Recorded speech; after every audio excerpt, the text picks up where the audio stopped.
This lesson is on recursive programming. This is where we have a PHP program call itself when the submit button is clicked, and the program will call itself over and over again. Now in the past, you've seen that I've started with an HTML form, clicked the submit button, and called another PHP program.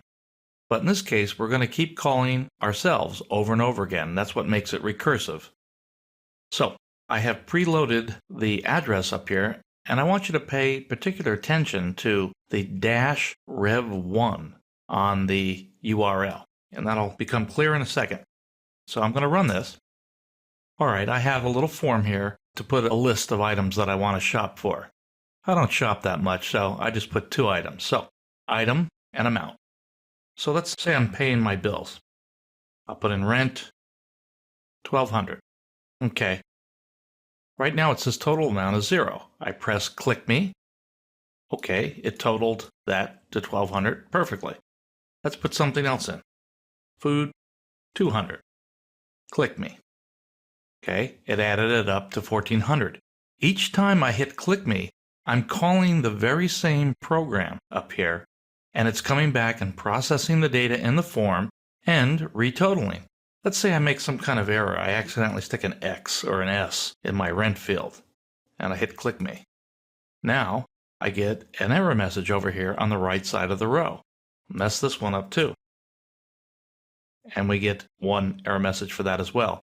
And now instead of showing me a total amount, it shows me the number of errors that I have. All right, let's go look at the code. So let's take this to the top. And I want you to pay attention to the form tag for a second. This is a form tag that I've commented out. This is an HTML comment here, so this isn't actually running.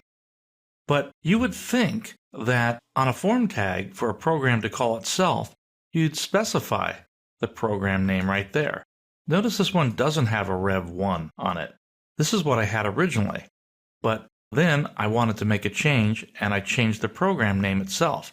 So if I had done that using this methodology, I'd have to go in and change the program name on the action tag. Actually, this is not the way it's usually done. This form tag here is what we normally do. On the action tag, we specify a PHP statement. Now look at this. We've got a beginning PHP tag, right? And we've got the ending tag. So this is a whole PHP block of code. As it is, there's just one statement in it. It's an echo statement. Recall that echo is a lot like print. They do essentially the same thing. I use print more often than echo, but either one would work here. We look at the $server superglobal, and we pass it a parameter name, php_self. This says this bit of code here is going to tell the program to be recursive.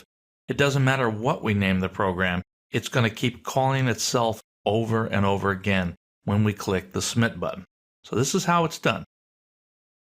All right, let's go down and look at the code. Now, I have named each one of these things, item 1, item 2, amount 1, amount 2. Before we look at the code here, let's do a view page source back on the page.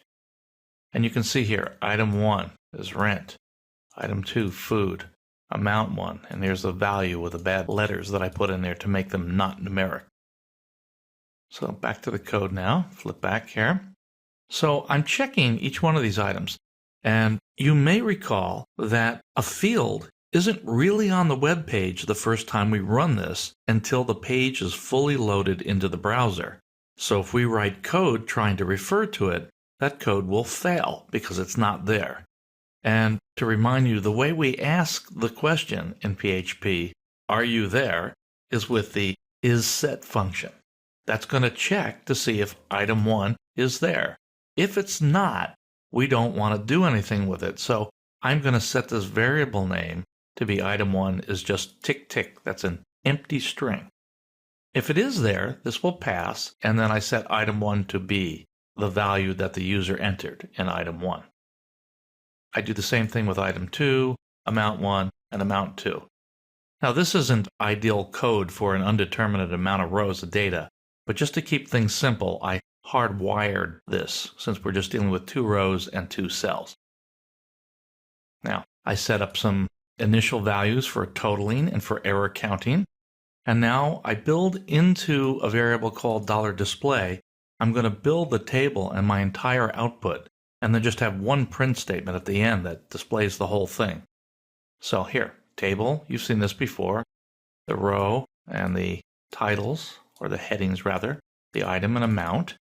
And now let's look at the code here that I'm building with the data in it.